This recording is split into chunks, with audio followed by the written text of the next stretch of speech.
Hi again, Saints fans. Welcome into NewOrleansSaints.com and the Saints Afternoon Wrap presented by Acme Oyster House. This is it, the end of week one of the 2016 Saints OTAs. It's been hot and humid all week long. Coach Payton, though, seemed pleased with his team's work through these 3 days in the near Memorial Day heat. Well, even though there's no pads, still the heat can take a toll on the humidity. Coach is pretty pleased with the conditioning his team's in. Yeah, no doubt about that. I think the coach is seeing some improvements over perhaps what the team was accomplishing at this time last year.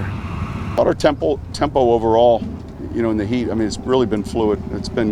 Guys have been good. That's been encouraging. The times that we've finished practice have all been underneath the planned time. I think it's hard to point to individuals right now just because of the way we're practicing. But I think these first 3 days have gone real smooth. And the way the schedule's set up now, it's a little different than in years past where the rookies were in for 4 days before they began their rookie camp. And they just seem to be further along than in years past with the old schedule. And John, even though there's only been 3 practices and with no pads, there are some emerging storylines. Let's start with the Saints offensive line. There is news at that position group this week. Well, one way or the other, Andrews Pete is going to start this year. Now, Coach Payton said he didn't know exactly which position he's going to start at. Right now he's playing right guard, and we know that's a position that the Saints wanted to fill during this offseason. They were looking for veteran help. They looked in the draft. They couldn't necessarily get anybody, but they felt like even last case scenario, they had someone in the building who might be able to take over that position. Right now it's Andrews Pete. He's the guy who's starting with the first unit right now. He's the guy who could be there on week 1.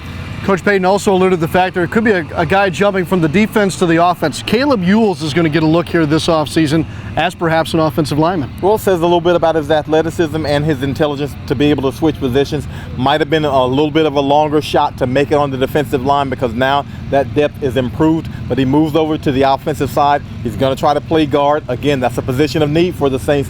And if they moved him there, they probably feel like he can do it. It probably gives them a better chance to make the team. Back to Andrews Pete for a moment. What a difference a year makes, truly, for head coach Sean Payton and his former first-round pick from a year ago. He's doing real well. He finished strong last season. Obviously he played a few different spots a year ago. He's in great shape, and I think that's going to serve him well as we're in these practices and we move into training camp. Certainly we see him starting. Now, whether it's at right guard or right tackle, we've got some time and some flexibility with regards to that. But I'm encouraged with how he's been progressing. John, while we've had some news regarding the Saints offensive line this week, look, the big headline still this offseason is going to be the Saints defense and what they're doing to improve upon last year's numbers. We saw the focus obviously in free agency and the draft too. Now some of those things are being played out on the football field. Well, you have 2 new sheriffs in town. You got Dennis Allen overseeing the defense, even though DA was here last year. Everybody knows he's the defensive coordinator now. And Laurinaitis playing middle linebacker. Stephon Anthony moves to the strong side. And Laurinaitis, a veteran NFL player who has called defensive plays before, should lessen that need from Stephon Anthony. You get a little bit more athleticism on the field, and Stephon Anthony moving to the strong side. But Laurinaitis, you bring in that intelligence and that wisdom, that ability to call the defense and to align the defense. And that's one of those things that you can't really measure. Laurinaitis, a veteran obviously, but also a quick study. That's impressed Coach Payton and Dennis Allen so far this week. Well, I think 2 things. Number one, there's some similarities within the terminology where he's coming from and where he's at now. He's someone that picks things up extremely well. So to your second point, he's already at a stage where he can assist others in alignment. He knows it cold right now, and he's experienced, and I would say it comes real quick, and he's a quick study. So he's at that point already, when we start these early practices. Today was obviously our first look at the newest version of the New Orleans Saints. And John, before we get to the newest guys, there were some familiar faces out there who looked pretty darn good today, albeit without pads, albeit during OTAs. Yeah, you get some guys out there, you love what you're seeing out of the Willie Sneads, and you love to see Drew Brees on point. He's here at OTAs. Yes, he's still working on that contract extension, but he's out here looking well. Brandon Coleman, I think, showed a lot of promise out here today. We expect big things out of Brandon Coleman, and certainly we saw some of it. Defensively, Delvin Breaux has not only not lost a step, but looks like he's picked up and gone beyond where he was last season. So we see the playmaking abilities of him. We see the defensive lineman Cam Jordan looking in fantastic shape. And so you love to see some of the things that we've seen out of him. No doubt. Another thing that Coach really enjoyed seeing this week was the play of C.J. Spiller, or better yet, his availability and the health. We saw that today. Yeah, he looks to be regaining that explosiveness. That's one of the things that the Saints were counting on when they got him. He had that knee injury last year, had knee surgery during training camp, was not able to be himself, even though he caught that game-winning touchdown in overtime against Dallas, but he never was completely himself. They shut him down toward the end of the season, and now they believe C.J. Spiller is back to being the guy that they saw in Buffalo. All right, the new guys. Who jumped out at you today? Well, it's hard not to take notice of what you see out of Sheldon Rankins, a guy who is huge and really not huge, not big in a big way, but a guy who looks like he's going to be stout in the middle of that defense. John Jenkins looks like he's in even better shape than last year, and John Jenkins was in pretty phenomenal shape for a guy his size last year.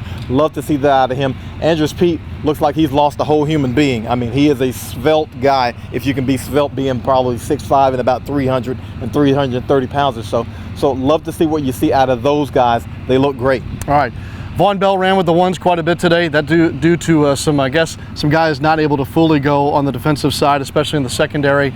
That includes Keenan Lewis, who we'll hear from in just a moment. But our first look at Kobe Fleener today, and also Michael Thomas, who, John, he's bigger than I thought he was. I know it says 6'3", but he looks bigger than that at wide receiver. Yeah, he's 6'3". They list him at 215, but he is cut extremely well. Looks like he's holding a little bit more weight than that and carries it fantastically. Looks a little bit taller than that, too. And the Saints are going to need that big target in the middle of the field. Now, Kobe Fleener obviously is a big target, but we're not talking about necessarily replacing a Marcus Colston. That can't happen, especially out of a rookie. However, he is a big target, and we know Willie Snead, and Brandon Cooks aren't the biggest targets in the world when you're talking about settling down in the middle of the field. Michael Thomas could be that guy. Yeah. A couple of notables that didn't fully participate today. Jarris Byrd is one of them. Obviously, Brandon Cooks was not a full go today at practice, and neither was Keenan Lewis. All guys recovering in various ways. Remember, it's May 26th. Lewis, though, and the others are watching and taking note of how the first week has gone so far. We communicating way better than we was.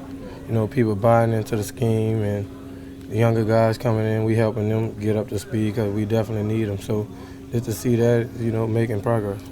And John, with that, the Saints will take a little break here for Memorial Day weekend. Back to it, though, next week. Back to it on Tuesday. More 3 days of OTAs, getting them a little bit more acclimated to the playbook, especially for the rookies. Now, the veterans, they're always going to be nuances, but they have their feet on the ground running already. They understand the basics. Defensively, installing Dennis Allen's new defense or whatever nuances he has, that's going to take a little bit more time. That's where it helps to have a James Laurinaitis who has seen just about everything there is to see. Now it's just a matter of getting the verbiage down. That's probably the only key for him.